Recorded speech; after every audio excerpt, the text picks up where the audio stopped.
Court reporter Linda Deutsch has covered some of the biggest trials of the century, including Charles Manson, O.J. Simpson, and Michael Jackson. She has recently retired after 48 years on the job. Valley View News reporter Alexi Chidbachian sat down with a Los Angeles journalist to discuss her experiences. Thank you. Today joining me is legendary court reporter Miss Linda Deutsch. What was the hardest part of being in the courtroom? Being in the courtroom at very high-profile trials, you have to basically be able to keep your eyes everywhere. People have said I had my eyes in the back of my head, an extra pair, because you had to see everything going on, not just the front of the courtroom where the judge sat and the witness sat, but the audience where the families and the victims often sat. And you had to be able to absorb all the emotions surrounding that area. It was also, in many trials, it was a very emotional experience. Testimony in some of these trials is very gruesome, and some people can't take it. But for me, it was always taking notes, making sure I got everything down, and basically I had no time to cry. What are your approaches on how to give a fair trial or fair coverage in that fact? Well, the fair coverage is my job, and the idea is to not take sides. No matter who the defendant is, no matter who the prosecution is, my job is to tell both sides and let my readers or my audience decide what they think the outcome should be, and let the jury decide what the outcome will be. It's just making sure that you don't inject opinion, which I never do. I have no opinion about what the outcome of a case should be while I'm covering it. Did covering huge trials change your views on the court system? Covering trials has to change your views because you're inside. You're seeing how it really works. And I think I came to the conclusion that while people say there are flaws in our system, I think it is the best system that has ever been invented. And I've looked at the judicial systems in other countries. I don't think any of them works as efficiently as 12 people drawn from the community, putting their ideas together and listening to the evidence and coming up with a verdict. What case brought your views out the most from that, or changed your views the most?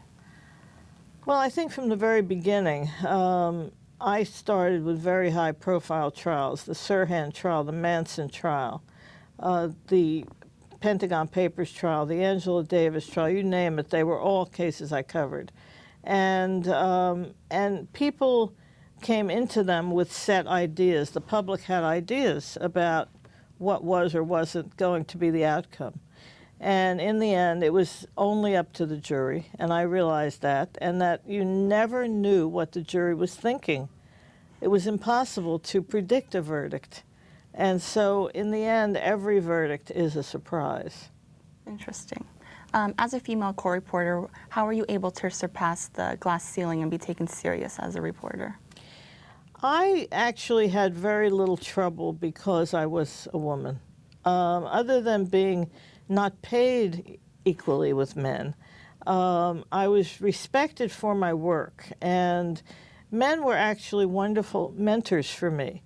But I know that not all women have that experience. I had both men and women as mentors, and mentors are very important in getting you started. But as a woman, I was, when I first came to the AP, the only woman in the Bureau, and I found it not a handicap, not particularly an advantage, but certainly you had to prove yourself, maybe a little more than the men had to prove themselves.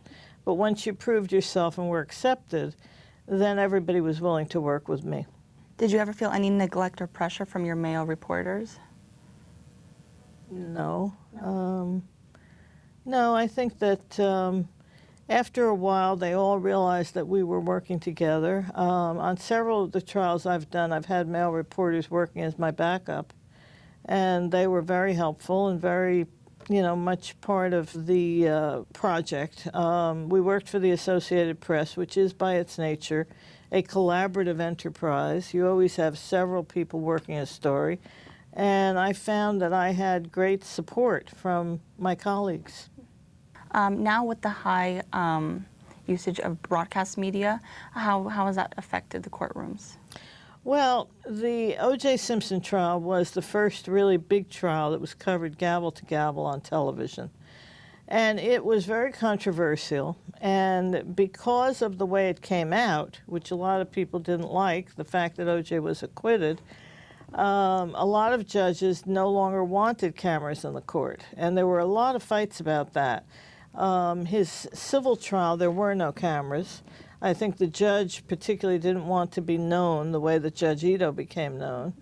There's a lot of personal feedback from the participants when it comes to deciding if a camera should be in there. It's not just the public interest.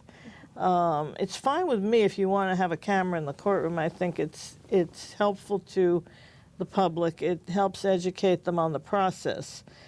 But you know, it is always up to the judge. All right, thank you for joining us today. Sure, you're welcome.